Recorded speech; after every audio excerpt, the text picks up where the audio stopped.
उस सम्यक दर्शन के साथ में संसार शरीर भोगों से विरक्ति होती है तो वैराग्य का कारण माना जाता है।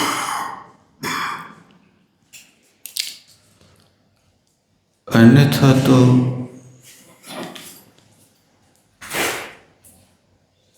हर कोई कहता है मुझे शांति चाहिए, शांति चाहिए।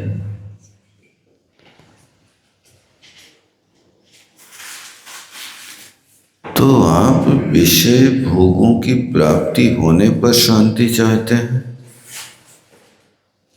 कि आत्म तत्व की प्राप्ति होने पर शांति चाहते हैं?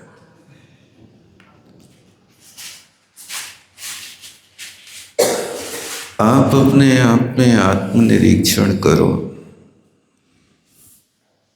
ठंडे दिमाग से।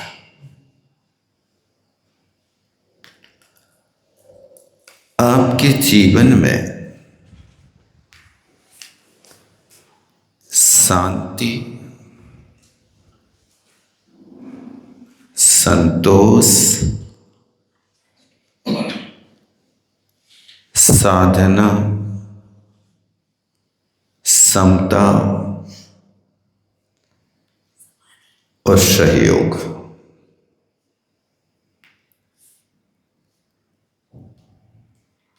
ये 5 चीजें आपके जीवन में बढ़ रही हैं, आपके जीवन में आ रही हैं, तो आप समझना कि आप मोक्ष मार्ग में बहुत अच्छी साधना कर रहे हैं, आप वैराग्य की ओर बढ़ रहे हैं। और यदि इनसे विपरीत है, अशांति,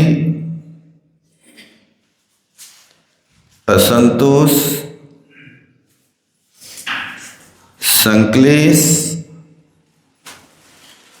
संयम की विराधना और असहयोग, तो आप समझना कि आप अभी भी दुखियों की कतार में खड़े हो।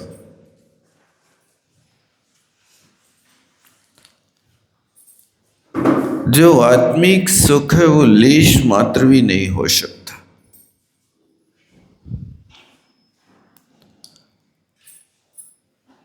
शांति है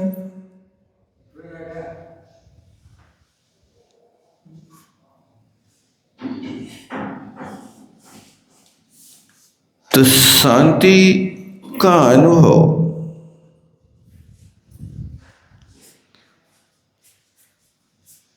विषम परिस्थिति में भी आप अपने आप को संभाल लेते हैं क्या?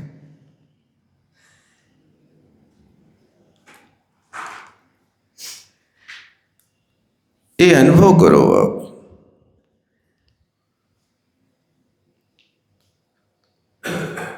आप रोज पढ़ते हैं प्रतिकूल संयोगों में क्रोधित होकर संसार पड़ा है।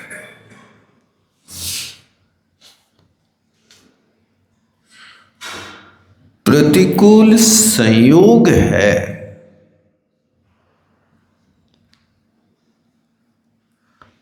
संयोग क्या है? बाहरी समागम है, आपकी आत्मा में नहीं घुसा।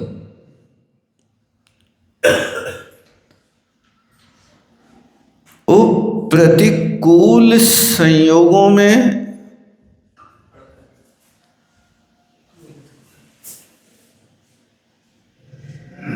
आपके चेहरे पे शांति बनी रहती है क्या?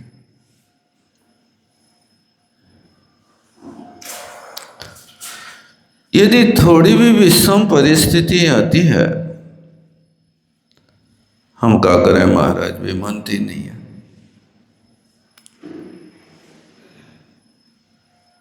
यानी इतना कहते ही आपने अशांति को निमंत्रण दे दिया, आपकी शांति खो गई। कोशिश करो।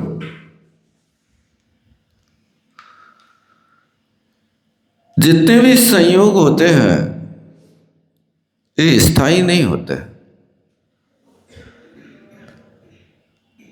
संयोगों की जिंदगी बहुत कम होती है।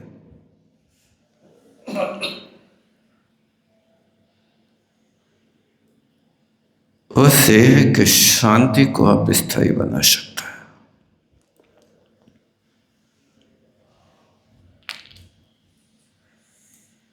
और वो शांति तब आ सकती है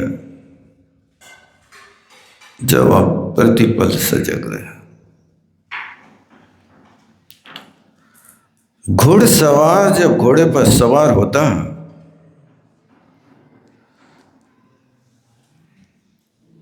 तो घोड़े की लगाम एनी टाइम हाथ पे रखता है।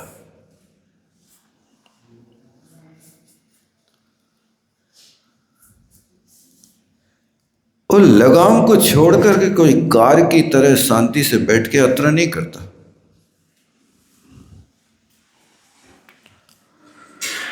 यदि घोड़े की लगाम ढीली हो जाए तो घोड़े की चाल कमजोर हो जाए।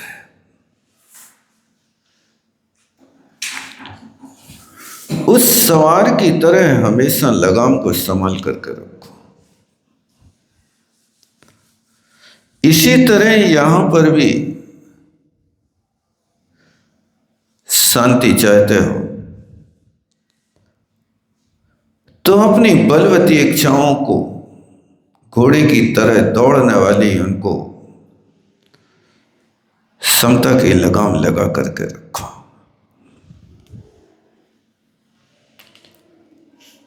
एक कोशिश करो शांति बनी रहे। शांति, दूसरे नंबर पर संतोष। जीवन में संतोष बढ़ रहा है कि असंतोष बढ़ रहा है? यदि आपके जीवन में संतोष बढ़ रहा है तो आप बहुत अच्छे साधक। संतोष कब आता है? लोभ कषाय के त्याग से संतोष आता है।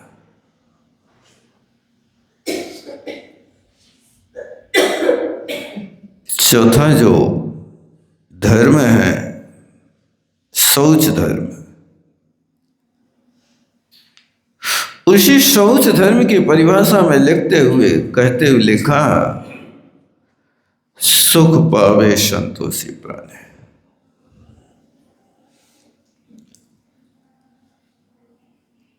आपके जीवन में यदि संतोष बढ़ रहा है तो आप दुनिया के सबसे बड़े वात्साय सम्राट, जिन्हें कछु नहीं चाहिए बेसहान कषाय, कुछ नहीं।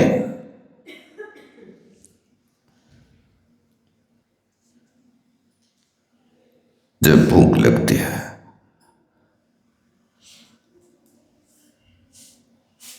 तो निकल जाते हैं नगर में, यदि कोई दे देगा तो भला है, नहीं देगा तो। लाभ की अपेक्षा लाभ में भी ज्यादा आनंद मानता है। जाएंगे नगर में, ऐषणा करेंगे, उस ऐषणा के साथ शर्त है कि यदि आप 9 प्रकार से मनाएंगे तो लेंगे, यदि 9 में से एक भी कमी करोगे तो लौट के आ जाएंगे। महाराज बड़े मानी है, एक गलती को क्षमा नहीं कर रहे। आपकी सोच हो सकती है, लेकिन शौच धर्म कहता भोजन गिद्धि विहीनम। भोजन की गृद्धता से रहित होकर तो शौच धर्म पलेगा। तो हम दे तो रहे रोटी नहीं, रोटी बाद में। पहले 9 बातें आप नक्की करो, जिसको कहते हैं नौथा भक्ति। एक भक्ति भी आपकी कम रहेगी तो इसमें संतोष नहीं करेंगे। भोजन में तो संतोष करेंगे कि नहीं मिला तो संतोष। ऐसा क्यों? भगवान की आज्ञा। भगवान भी गए हैं संतोष गुण को लेकर के किसी के द्वारे पर, तो भगवान ने भी कहा है 9 भक्ति करो।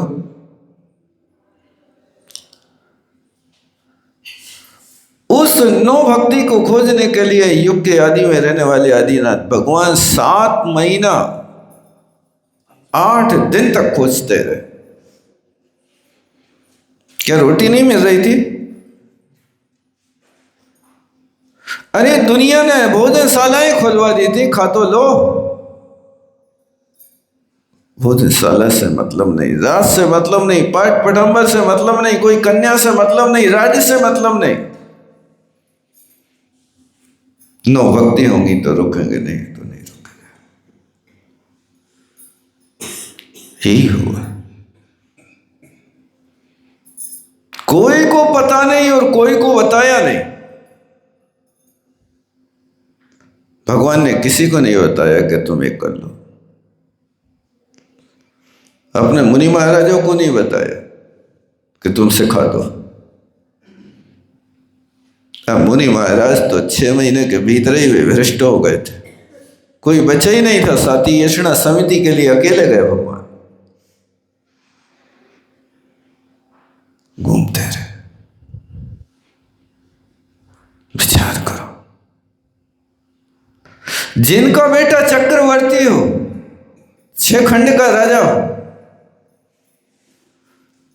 जिनका बेटा बाहुबली जैसा महाबाहुबली के चक्रवर्ती को भी पराजित करने वाला हो, जन्म में होने के पहले 15 माह पहले तक देवों ने जिनके यहां झाड़ू लगाई, ऐसा महापुरुष आज 2 रोटी के लिए घूम रहा है।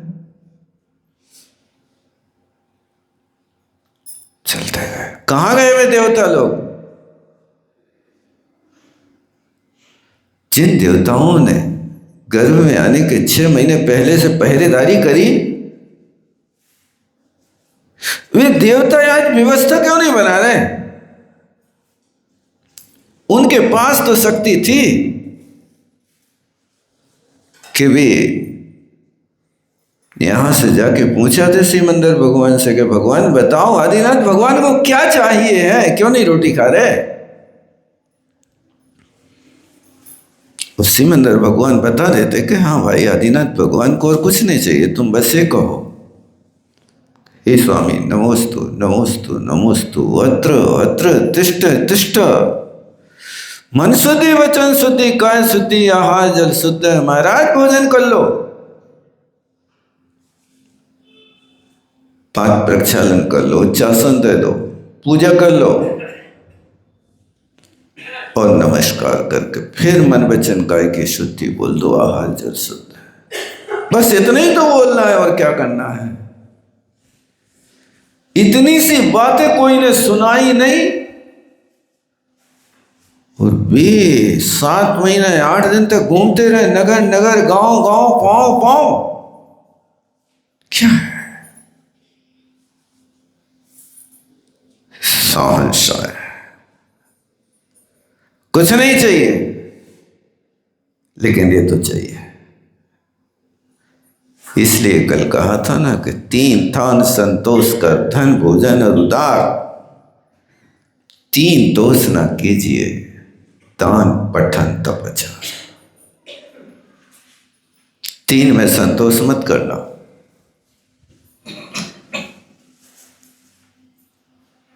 दान में, अध्ययन में और तपस्या में कभी संतोष मत करना। और 3 में हमेशा संतोषी रहना, धन भोजन और उदार। यहां संतोष का विधान कर रहे हैं कि संतोष का निधान कर रहे हैं, निषेध कर रहे हैं? क्या कर रहे हैं?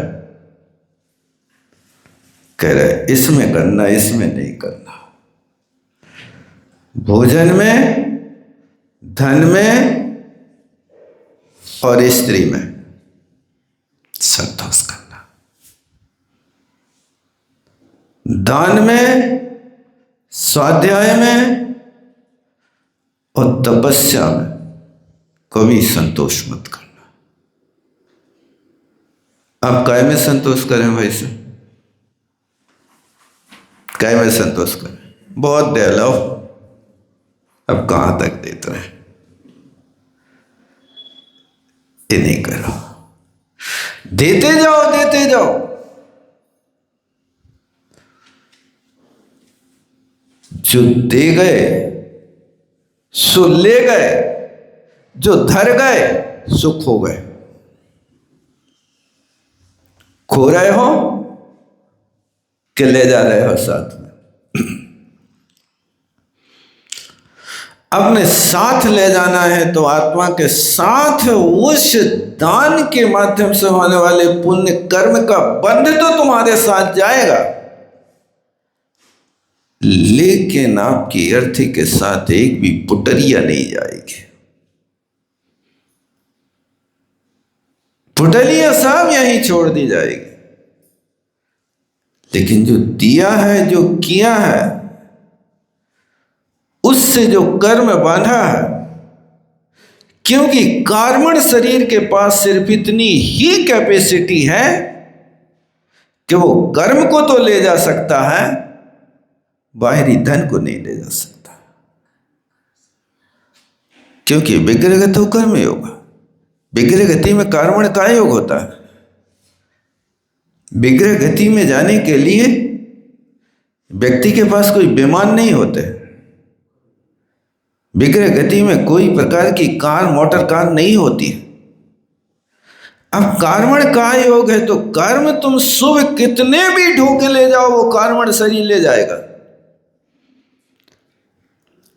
लेकिन एक रत्ती भर बाहरी वस्तु उठा के ले जाओगे तो सब यहीं छूट जाएगा। लोग कहते हैं कि इनके साथ कुछ भेज दो। मैंने देखा एक बार एक अर्थी उठ रही थी, सो उस मुर्दा के सारे आभूषण उतार ले भाई साहब। कान में बारी थी, उतार ले। हाथ में घड़ी थी, वो उतार ले। गले में चैन थी, वो उतार ले। सब उतार के उनने पुटरिया बांध ली। लेकिन कान की बारी थी, उस कान की बारी में एक छोटा सा तार लगा था जो कान के छेद में गया था। ऊपर की तो बारी मोटी थी और वो कान के छेद में जाने वाला जो तार था वो बाल के बराबर था। तो उनने जब कान की बारी उतारी तो एक दादा ने उस कान की बारी के कान में घुसने वाले उस तार के टुकड़े को तोड़ के और मुंह में डाल रहा उसके।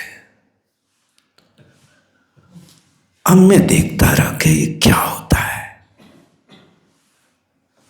तो जब संस्कार होने के बाद भी आए और मैंने पूछा, दादा बारी काहे तोड़ दी थी और वो मुंह में काहे डाल दी तोड़ के?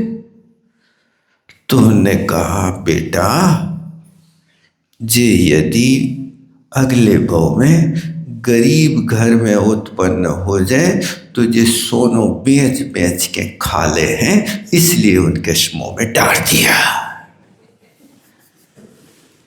मैंने कहा, यार तुम्हारा जो 400 रुपया किलो को 400 रुपया तोला बिकने वाला सोना और बार के टुकड़ा के बराबर डाल रहे तो वो कितने को बिकेगा? सवाल उतने का नहीं है, बस ये सोना लेके आए हैं इसलिए इनको जीवन सोने में हुई है, ऐसो उन्हें समझाओ हमारे लाने। मैंने सोचा कि जब सारो शरीर जल है तो जो बाहर के बराबर सोनो ने जल गया। लेकिन लोक मूर्ताएं कुछ देशों में चलती हैं जहां संतोष कर लेते हैं कि उतार तो 10 तोला उनके शरीर से रहे हैं, उस मुख में डाल रहे हैं, शायद आधी रत्ती भी नहीं होगा। बस ये सब आपका सोच हो सकता है, लेकिन वास्तविकता ये है कि आत्मा के साथ कार्बन शरीर जाता है और 8 कर्म तो जाते हैं, लेकिन 9 कर्म भी विग्रह गति में नहीं जाता। यानी 6 पर्याप्तियों से संबंध रखने वाले शरीर आदि श्वासोच्छ्वास आदि कुछ नहीं जाते हैं, सब यहीं छूट जाते हैं। बहुत भारी वजन के हैं, कार्बन शरीर उठा के नहीं ले जा सकता। हो जाएगा तो तेजस और कार्बन 2 शरीर विग्रह गति में रहेंगे, सबके रहते हैं, इसके अलावा कुछ भी नहीं होगा। तो उस कार्बन शरीर की बैंक में जमा करना है तो तुमने जो यहाँ पुण्य कर्म किया है उस पुण्य कर्म को वो कार्बन शरीर उठा के ले जा सकता है और प्रभु में तुम्हें शुभ गति दिला सकता है, अन्यथा और कोई वस्तु नहीं जा सकती। मैं आपको ये बताना चाहता हूँ कि यहाँ जो कहा जा रहा है कि जीवन में ये चीज़ें होना चाहिए, तुम्हारे जीवन में ये 5 चीज़ें बढ़ रही कि नहीं बढ़ रही, उसको आप बार बार आत्मनिरीक्षण करो। कौन कौन सी 5 चीज़ें? शांति, जल्दी नहीं करो, शांति का नाम लेते ही अंदर झांकने की कोशिश करो। 24 घंटे में कोई ऐसा एकाध समय आपने निश्चित किया कि जिस समय आप शांति के साथ बैठते हो? कोई भी समय निश्चित नहीं किया। गप्पों में बैठने के लाने समय है। यहां से निकलने के बाद यदि रोड पे कोई साथी मिल जाए तो घड़ी देखा तो नहीं दिखती घड़ी, पाने काय के लाने घड़ी? दूसरों को दिखाने के लिए। वहां पर आप खूब शांति से बातें करो। आपके मकान के आजू बाजू कोई जुआ खेलत होए, ताश खेलत होए, तो दुकान छोड़ के लोग उते खड़े रहे, माला ने फिर नाली के ऊपर खड़े रहे और उते कोई बैठवे की नहीं कहे कि भैया आओ बैठो। कहता है कोई वहाँ जहाँ जुआरियों को फट लगा रहता है, वहाँ कोई सम्मान देने वाला होता है? आओ बैठो, थोड़ा मजा ले लो। नहीं, इतना आनंद आता है, इतना आनंद आता है कि पूरा एक एक पहाड़ एक पांव पे खड़े रहे। का देख रहे? ताश खेल रहे। पे जीत है तो कुछ दे हैं तुम्हें। आपने देखा, तालियां बजाई, हमारे जीतने पर हंसे, चलो भाई हम 1000 रुपया जीते तो 50 तुम ले लो। देते क्या नहीं देते? उधार मांगने लगते हैं, ले भैया दे दो। और ज्वारी को तो यदि 20 रुपया सैकड़ा पे अभी देव तो कहे हाँ दे रहा, अब भाई तो जीतने। बहुत बड़े संकट में पड़ जाता है। इसलिए कोई समय निश्चित करो कि शांति पाने का अनुभव करें। सब विकल्प जालों को छोड़ बिल्कुल निर्द्वंद निर्विकल्प एकाकी पर से मेरा कोई संबंध नहीं है। इस शरीर भी एक वस्त्र की तरह पड़ा है, अंदर जाकर के खोजो। घड़ी नहीं रखना, 5 मिनट 10 मिनट जितनी देर तुम भीतर झांक सको कोशिश करना, बहुत आनंद का अनुभव होगा। और फिर देखना कि जीवन में संतोष आ रहा कि नहीं आ रहा। जब अंदर झांक करके बाहर निकलोगे तो पता चलेगा। क्या चलेगा? आंख खुली तो देखा मैंने खेत में रेत ही रेत, चिड़िया चुग गई सारा खेत। जब आप अंदर शांति का अनुभव करके बाहर निकलेंगे तो 1.25 साल लगेगा। जैसे वो किसान देखता है कि बीज तो बोया था, खेत में रेत ही रेत है, फसल तो चिड़िया चुग गई। आपके जीवन में कष्ट ही कष्ट है, आनंद तो विषय भोग की चिड़ियों ने चुग लिया। तो तुम्हें आनंद मिल रहा था, कहां गया आनंद? आपके अंदर की वो शक्ति, ऊर्जा थी, उस ऊर्जा को कहां लगाया है आपने? बस दौड़ते दौड़ते निकल गई सारी जिंदगी, जन्म से मरण तक सारी जिंदगी दौड़ते दौड़ते निकल गई। क्या करें? खेल कूद में बचपन खोया, यौवन पाबोर आया, धर्म कर्म का मर्म न जाना, विषय भोग मस्ताना। खेल कूद में बचपन खो दिया, 20 वर्ष तक यूं निकाल दिए। अब जवानी आई, जैसे जवान बैल के ऊपर ज्वार रख देते हैं, ज्वारी कहते हैं ना। गाड़ी के आगे क्या होता, बैल के कंधे पे क्या रखा जाता? ज्वारी रखते हैं ना। अभी 6 वर्ष तक उस बैल से कुछ बोला नहीं, नाटा है। वर्षों जितने वर्ष में करते हो प्रयोग, अब उसके ऊपर ज्वारी रखी जा रही। क्यों? बेटा, अब तुम्हारा कुमार अवस्था खत्म हो गया, अब जवानी आ गई, तो क्या करें? अब तो हल जोतो, और यहीं से रोड पे चलो कि जहां इतने बड़े बड़े गट्टा निकले हों, पैर रखें तो पैर तरवा जाए।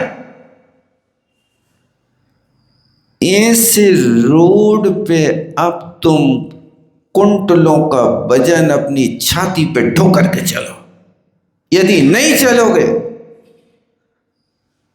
तो हाथ फेरोगे कि कोड़ा मारोगे? डंडे पड़ेंगे, अकेले डंडे नहीं पड़ेंगे। उस डंडा के आगे एक लोहा का कील लगा रखा है, सुई से ज्यादा पूरी शक्ति से उसके शरीर में चुभाता है। चलो, क्या करें? ये उस जवानी में जैसे बैल के ऊपर भार ढोते हैं, इसी तरह बाल अवस्था व्यतीत होने के बाद जब जवानी आती है तो बैल की तरह भार ढोना पड़ता है। काय का भार? गृहस्थी का भार। कितना बड़ा? बैल को तो अकेली ज्वारी धोना पड़ती है।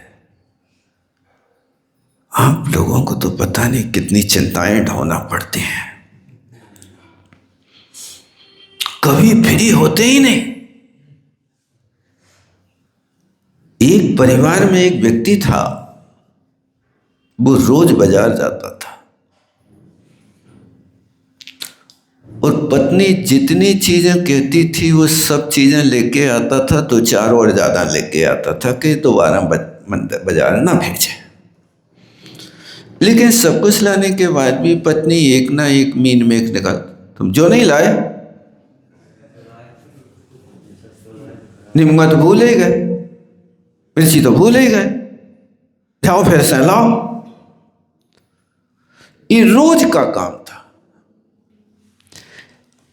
आज पति ने सोचा कि मैं ऐसी कोई चीज नहीं छोड़ूंगा कि जो पत्नी आज बोल सके, पूरा बाजार उठा के ले आओ। पत्नी ने सब देखा, अंत में कहती, काय तुम एक चीज तो भूल ही आए। का? बोले आंखों में सुरमा लगाने वाली सलाखा तो भूल ही आए।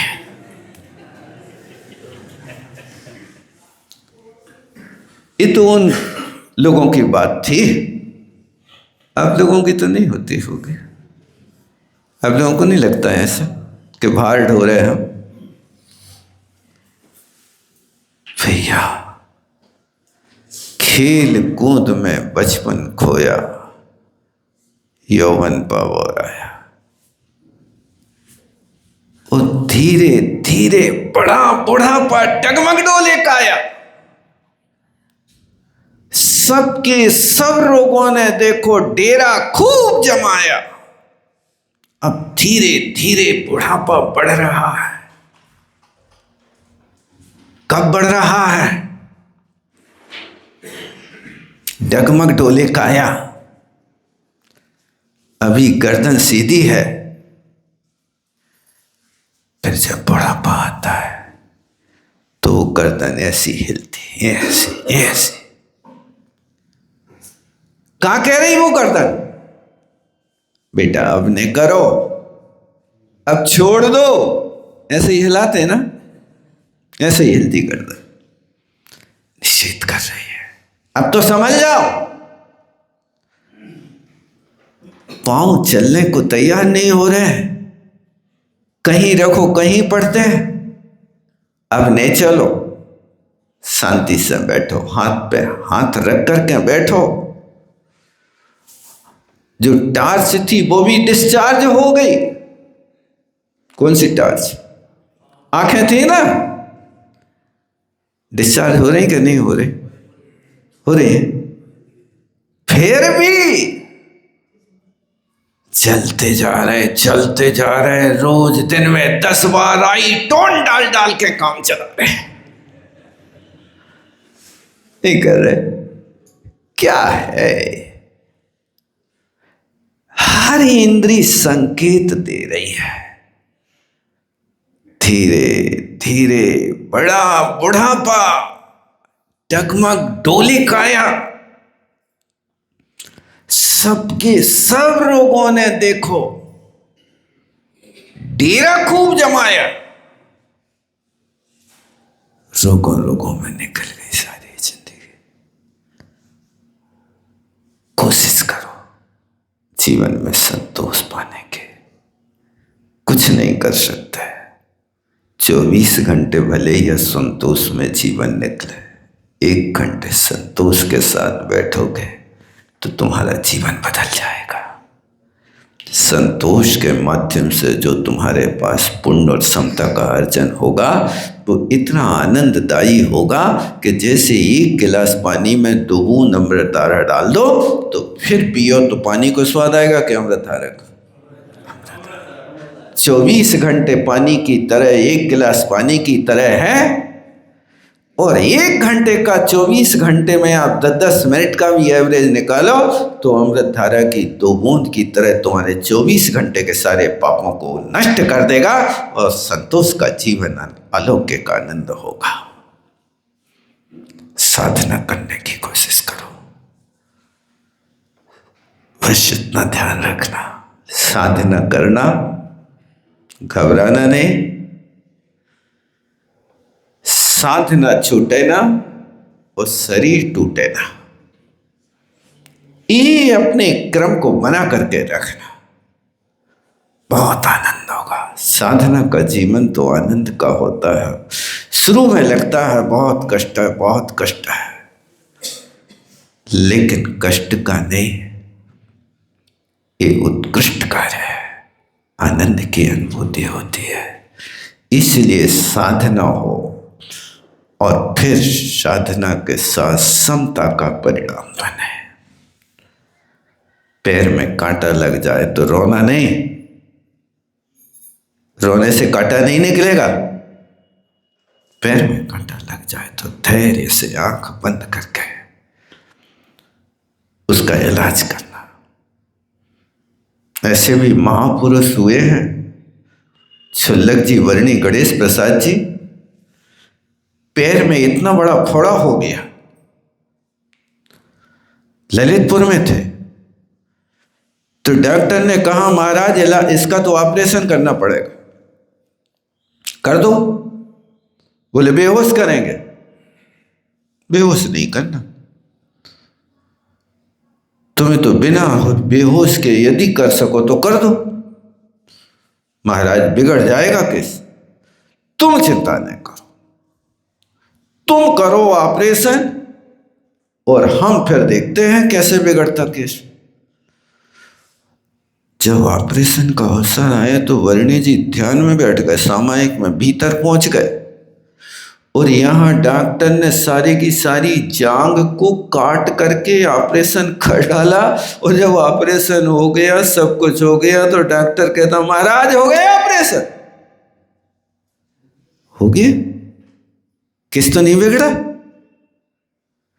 इंजेक्शन नहीं लगवाया और हिले डुले नहीं। और जब वो कट रहा था तब अंदर सोच रहे थे, ये चले न कभी अग्नि में, भीगे न कभी पानी में, सूखे न हवा के द्वारा, ये आत्मा हमारा, शस्त्रों से कटे नहीं काटा, नहीं तोड़ सके कोई भाटा, मरता न मरी का मारा, ये आत्मा हमारा। आत्मा नहीं कटेगी, शरीर ही कटेगा। कोई पत्थर से आत्मा नहीं मरती है, पत्थर से पत्थर टकराता है। ये विचार किया और ये विचार करते बैठे रहे। डॉक्टर काट पीट के ठीक ठाक करके चला गया। ये है साधना। ये साधना का जब रस आता है तो बाहर में स्याली भी खाती रहे। जहां जिनके लिए एक राई का दाना गत्तों पे चुभता था, आज स्याली के दांत नहीं चुभ रहे। कौन सा जादू हो गया जे? मरता न मरी का मारा, ये आत्मा हमारा। बोलो अजय गुरु वाणी के ज्ञान से सूझे लोका सवाणी मस्तक धरो सदा।